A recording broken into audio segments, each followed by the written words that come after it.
اعوذ باللہ من الشیطان الرجیم بسم اللہ الرحمن الرحیم ومنہم اور ان میں سے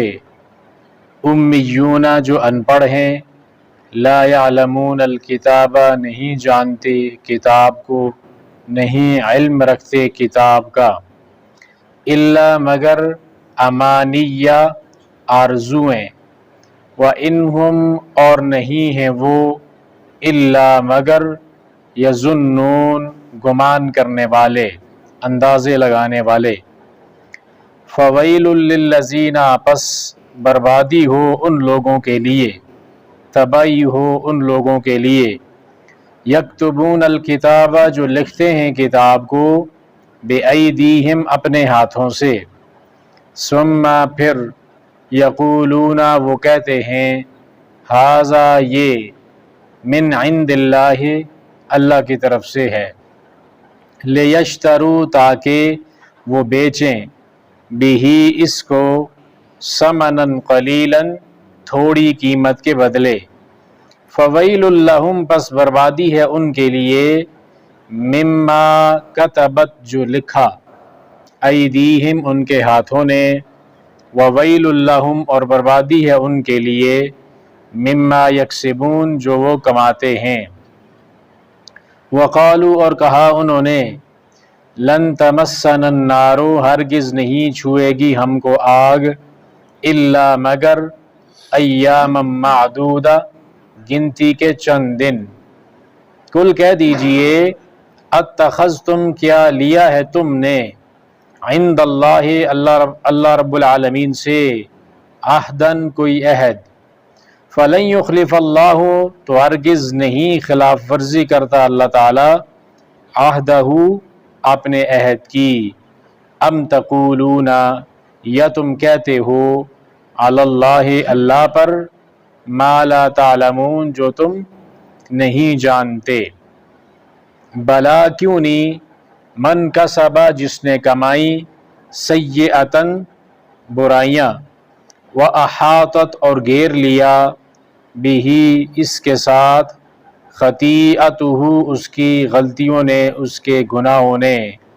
فاولئک پس یہی لوگ اصحاب النار آگ کے رہنے والے ہیں ہم فیہا خالدون وہ اس میں ہمیشہ رہیں گے والذین آمنوا اور جو لوگ ایمان لائے وعملوا الصالحات اور نیک عمل کیے اولئک یہی لوگ اصحاب الجنت جنت والے ہیں جنت کے رہنے والے ہیں ہم فیہا وہ اس میں خالدون ہمیشہ رہیں گے ومنہم امیون لا یعلمون الکتاب الا امانیہ وانہم الا یظنون پیچھے ان لوگوں کی بات ہو رہی ہے یہودیوں کی بات ہوئی ہے جو کتاب کا علم رکھنے والے تھے تورات کا علم ان کے پاس موجود تھا لیکن جان بوجھ کے اس کو چھپاتے تھے تاکہ وہ حقیقت کسی کے سامنے ظاہر نہ ہونے پائے اور خاص کر کے مسلمانوں کو جو پیارے نبی علیہ الصلوۃ والسلام کی بارے میں خوشخبریاں ہیں تورات کے اندر وہ ان کو بالکل بھی پتہ نہ لگنے پائیں اب یہ دوسرا گروہ بیان کیا جا رہا ہے جو ان پڑھ ہیں جن کے پاس کتاب کا علم نہیں ہے پہلے والے کتاب کو جانتے تھے یہ والے ان پڑھ لوگ کتاب کو نہیں جانتے تھے یہ جو پیچھے والا گروہ ہے نا اس کے اوپر اعتبار کرنے والے یا اس کے پیچھے چلنے والے لوگ ہیں یعنی جو علم والے لوگ ان کو کہتے ہیں وہ اسی طرف چل پڑتے ہیں تو یہ جو ان پڑھ ہیں کتاب کا علم ان کے پاس نہیں ہے تو ان کے پاس صرف خواہشات ہیں آرزویں ہیں اور یہ صرف اندازے لگاتے رہتے ہیں کوئی بات نہیں یہ گناہ ہو گیا وہ گناہ ہو گیا اللہ غفور الرحیم ہے معاف کرنے والا ہے اور جو عمل ہے اس عمل کے میدان کے اندر بھی یہ لوگ پیچھے ہوتے ہیں بس امیدوں کے اوپر زندگی گزار رہے ہوتے ہیں کہ ہماری نجات ہو جائے گی اور ہمیں ہمارے جو معاملات ہیں وہ آخرت کے وہ اچھے ہو جائیں گے اور ہمیں کسی قسم کی کوئی پریشانی کا سامنا نہیں کرنا پڑے گا فویل للذین یکتبون الکتاب بایدیہم ثم یقولون ھذا من عند اللہ لیشتروا به ثمنا قلیلا وہ گروہ جو کتاب کو اپنے ہاتھوں سے لکھتا تھا پھر اس کو اللہ کی طرف منسوب کر دیتے تھے کہ یہ اللہ رب العالمین کا پیغام ہے اور ان کا مقصد یہ ہوتا تھا کہ اس کے ذریعے سے دنیا کا مال کما لیں تھوڑی بہت جو دنیا کے اندر ان کا فائدہ ملنے والا ہے وہ اس سے حاصل کر لیں تو دنیاوی فائدہ حاصل کرنے کے لیے جو انہوں نے اپنی طرف سے باتیں لکھی اور اس کو کتاب اللہ کا حصہ بنا دیا، یا لوگوں کو یہ کہتے رہے کہ یہ اللہ کی کتاب میں سے ہے، یہ اللہ کا ہی حکم ہے، تو ایسے لوگوں کے لیے بربادی ہے۔ تو بربادی ہے کا مطلب یہ ہے کہ وہ برباد ہو گئے۔ تب یہ اللہ رب العالمین نے فویل للذین کا لفظ استعمال کیا ہے، یعنی یہ بربادی ان کے حق کے اندر، ان کے مقدر کے اندر پہلے پڑ چکی ہے، اور جو بھی ایسا کام کرے گا تو اسی وقت یہ بربادی اس کے اوپر پڑ جائے گی، وہ تباہ و برباد ہو جائے گا، ہلاک ہو جائے گا، جو اپنی طرف سے گڑی ہوئی باتوں کو اللہ کی باتیں بتا کر لوگوں سے دنیاوی مال حاصل کرتا ہے۔ فویل لہم مما کتبت ایدیہم وویل لہم مما یکسبون، اب ان کے لیے بربادی ہے جو ان کے ہاتھوں نے لکھا ہے، یعنی جو باتیں اپنی طرف سے بنا کر اس کو کتاب اللہ کا حصہ بناتے رہے، ان کی ان باتوں کے اوپر بھی بربادی ہے، اور اس بات کے اوپر بھی بربادی ہے جو انہوں نے مال کمایا ہے، یعنی ان کا جو ایک فعل ہے اس فعل کے اوپر بھی ان کے لیے بربادی ہے، اور جو مال دنیا کا بٹورتے رہے اس کے اندر تبدیلیاں پیدا کر کے اپنی طرف سے باتیں بنا کر، تو اس کے اوپر بھی ان کے لیے بربادی ہے۔ یعنی یہ جو مال ہے یہ ان کو برباد کرنے والا ہے، ان کے کسی کام آنے والا نہیں ہے، دنیا کے اندر بھی ان کو کام نہیں آئے گا اور آخرت کے اندر بھی ان کو کام آنے والا نہیں ہے۔ یہ کام بربادی سے خالی نہیں ہے، ہر طرح سے یہ کام بربادی والا ہی ہے۔ وَقَالُوا لَن تَمَسَّنَا النَّارُ إِلَّا أَيَّامًا مَّعْدُودَةً، اور انہوں نے کہا کہ جہنم کی جو آگ ہے وہ ہمیں ہرگز نہیں چھوئے گی، اگر بالفرض آگ کے اندر چلے بھی گئے تو گنتی کے چند دن ہم آگ کے اندر رہیں گے۔ عبداللہ بن عباس مفسر قرآن اس بارے میں کہتے ہیں کہ ایام معدودہ سے مراد یہ ہے کہ یہ یہودی کہتے تھے کہ ہم نے جتنے دن بچھڑے کی عبادت کیا نا، بس اتنے دن 40 دن تک ہمیں جہنم کے اندر رکھا جائے گا، پھر اس کے بعد نکال لیا جائے گا۔ اور دوسرا ان کا یہ کہنا تھا کہ جو دنیا کی، ان کے عقیدے کے مطابق دنیا کی جو کل عمر ہے وہ 7000 سال ہے، اور ہر 1000 سال کے بدلے میں ہمیں ایک دن جہنم کے اندر رہنا پڑے گا، یعنی 7 دن ہی جہنم کے اندر ہم رہیں گے۔ تو یہ ان کی اپنی طرف سے بنائی ہوئی بات ہے۔ قُلْ اتَّخَذْتُمْ عِنْدَ اللَّهِ عَهْدًا فَلَنْ يُخْلِفَ اللَّهُ عَهْدَهُ أَمْ تَقُولُونَ عَلَى اللَّهِ مَا لَا تَعْلَمُونَ، آپ کہہ دیجئے نبی صلی اللہ علیہ وسلم، جو یہ تم یہودیوں بات کرتے ہو کہ تم جہنم کے اندر چند دن گنتی کے رہو گے، کیا اللہ تعالیٰ نے تم سے کوئی اس کے بارے میں عہد لیا ہے؟ اگر عہد لیا ہے اللہ تعالیٰ نے، تو اللہ رب العالمین نے تم سے کوئی عہد کیا ہے کہ وہ تم کو جہنم کی آگ سے بچا لے گا، اور اگر جہنم کے اندر گئے بھی تو تھوڑے دن رکھنے کے بعد نکال لے گا، تو پھر تو اللہ تعالیٰ اپنے وعدوں کی خلاف ورزی نہیں کرتا۔ یا پھر تم اللہ پر وہ بات کرتے ہو جو اس کا تمہارے پاس علم نہیں ہے۔ علم سے مراد یہ ہے کہ تمہارے پاس اس کی کوئی دلیل نہیں ہے۔ اگر تورات آپ کے پاس موجود ہے، وہ سارے کا سارا عہد نامہ ہے، اس عہد نامے کے اندر کوئی ایسی آیت ہو جس آیت کے اندر آپ کے رب نے آپ سے یہ کہا ہو کہ اللہ تعالیٰ آپ کو جہنم کے اندر نہیں پھینکنے والا، اور اگر جہنم کے اندر گئے بھی تو چند دن آپ جہنم کے اندر رہیں گے، کیا اس طرح کی کوئی بات آپ کے علم کے اندر آئی ہے؟ اس طرح کی کوئی آیت آپ لوگوں تک پہنچی ہے؟ اس طرح کی کوئی دلیل آپ کے پاس ہے؟ اگر وہ دلیل نہیں ہے، تورات کے اندر ایسی کوئی بات نہیں لکھی ہوئی، اللہ نے آپ سے کوئی ایسا وعدہ نہیں کیا ہوا، کوئی معاہدہ نہیں ہوا، تو پھر آپ یہ سمجھ لو کہ آپ کی اپنی بنائی ہوئی بات ہے، ایسا ہرگز نہیں ہونے والا۔ پھر آگے اللہ تعالیٰ نے جنت اور جہنم کے اصول کو بیان کر دیا ہے کہ جہنم کے اندر کون جائے گا اور جنت کے اندر کون جائے گا۔ بَلَا مَنْ كَسَبَ سَيِّئَةً وَأَحَاطَتْ بِهِ خَطِيئَتُهُ فَأُولَئِكَ أَصْحَابُ النَّارِ هُمْ فِيهَا خَالِدُونَ، جس نے گناہ کمائے، جس نے برائیاں کمائیں، جس نے اللہ کی بغاوت کی اور پھر اس کی برائیوں نے اس کو گھیر لیا، یعنی گناہ کے اوپر گناہ کرتا رہا، توبہ نہیں کی، اللہ تعالیٰ کی طرف رجوع نہیں کیا اور اللہ کی طرف واپس پلٹا نہیں، بلکہ گناہوں والی زندگی کے اوپر مصر رہا اور اسی کے اوپر اڑا رہا، اور گناہوں کے ساتھ ہی دنیا سے چلا گیا، گناہوں کے گھیرے کے اندر ہی، تو یہ لوگ جہنم کے رہنے والے ہیں، اور وہ جو جہنم کے اندر جائیں گے وہ اس کے اندر ہمیشہ رہیں گے۔ والذین آمنوا وعملوا الصالحات اولئک اصحاب الجنۃ هم فیہا خالدون، اور جو لوگ ایمان لائے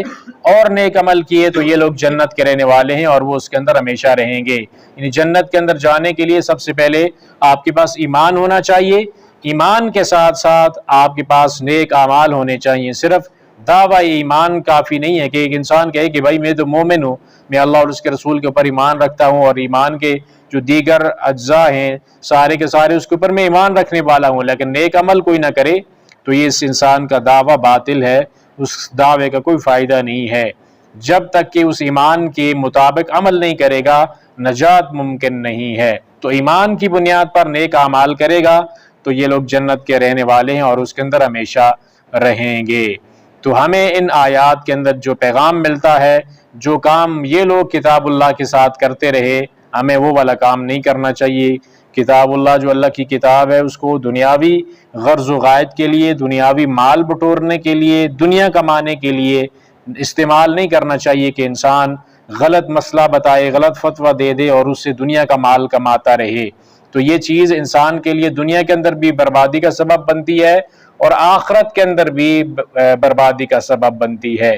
اور جو اللہ تعالیٰ کے عذاب ہیں ان عذابوں سے ہم کو ڈرنا چاہیے کہ ہم اگر گناہ کا کوئی کام کریں گے اور اسی گناہ کی حالت میں اگر بالفرض بغیر توبہ کیے مر گئے، توبہ کی توفیق نہ ملی، تو پھر اللہ کے عذابوں کو ہمارے اوپر مسلط کر دیا جائے گا۔ عذابوں سے ہم بچنے والے نہیں ہیں، اور ان عذابوں سے بچنے کا ایک ہی طریقہ ہے کہ ہم ایمان اور نیک اعمال کی بنیاد پر اس دنیا کے اندر زندگی گزاریں۔ اگر ایمان ہوا اور نیک اعمال ہوئے تو اللہ رب العالمین اس بنیاد کے اوپر ہمیں جنت کا داخلہ دے دے گا، اس لیے کہ اس کا اصول ہے کہ ایمان اور عمل صالح کے ساتھ جو بھی آئے گا وہ جنت کے اندر جائے گا۔ تو ایمان کی بنیاد کے اوپر نیک اعمال کرنے ہیں، نیک اعمال کے اوپر ہمیں عشق بھی اختیار کرنی ہے اور اللہ تعالیٰ سے قبولیت کی دعا بھی کرنی ہے، اور خاتمہ بالخیر کی دعا اللہ تعالیٰ سے کرنی ہے کہ آخری وقت کوئی گناہ والا کام انسان سے نہ ہو جائے اور وہ جہنم کا کہیں بالن نہ بن جائے۔ تو ان کے برے رویے ہم نے نہیں اپنانے، اور جو اصول اور ضابطہ اور قاعدہ آخرت کے اندر نجات کا ہے ہم نے اس کے مطابق عمل کرنا ہے۔ اللہ کریم ہمیں توفیق عطا فرمائے اور آخرت کی ہماری جو منزلیں ہیں وہ اللہ تعالیٰ آسان فرمائے۔ ارادہ دوست کر لیجیے۔ اعوذ باللہ من الشیطان الرجیم، بسم اللہ الرحمن الرحیم۔ وَمِنْهُمْ أُمِّيُّونَ لَا يَعْلَمُونَ الْكِتَابَ إِلَّا أَمَانِيَّ وَإِنْ هُمْ إِلَّا يَظُنُّونَ۔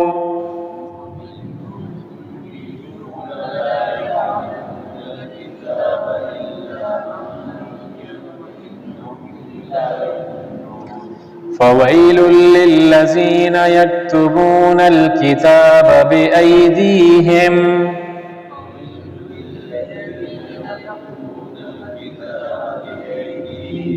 ثُمَّ يَقُولُونَ هَٰذَا مِنْ عِندِ اللَّهِ لِيَشْتَرُوا بِهِ ثَمَنًا قَلِيلًا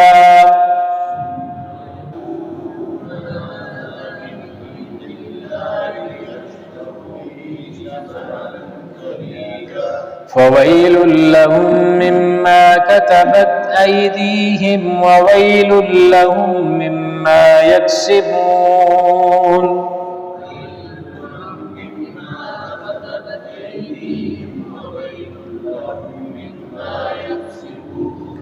وَقَالُوا لَن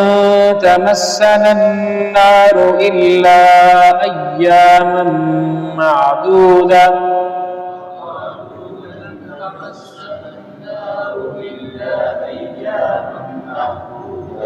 قُلْ أَتَّخَذْتُمْ عِندَ اللَّهِ عَهْدًا فَلَن يُخْلِفَ اللَّهُ عَهْدَهُ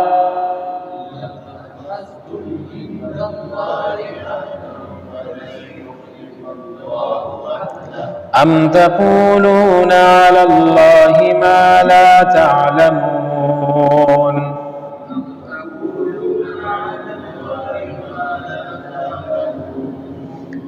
بَلَىٰ مَن كَسَبَ سَيِّئَةً وَأَحَاطَتْ بِهِ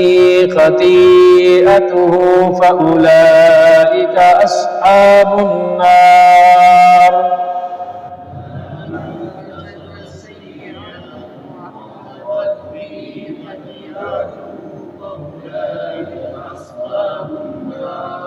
خطیئت کو تھوڑا لمبا کرنا ہے، خطیئتہ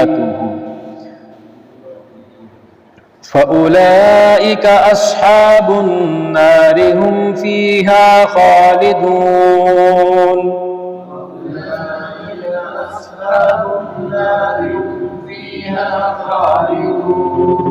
والذين آمنوا وعملوا الصالحات أولئك أصحاب الجنة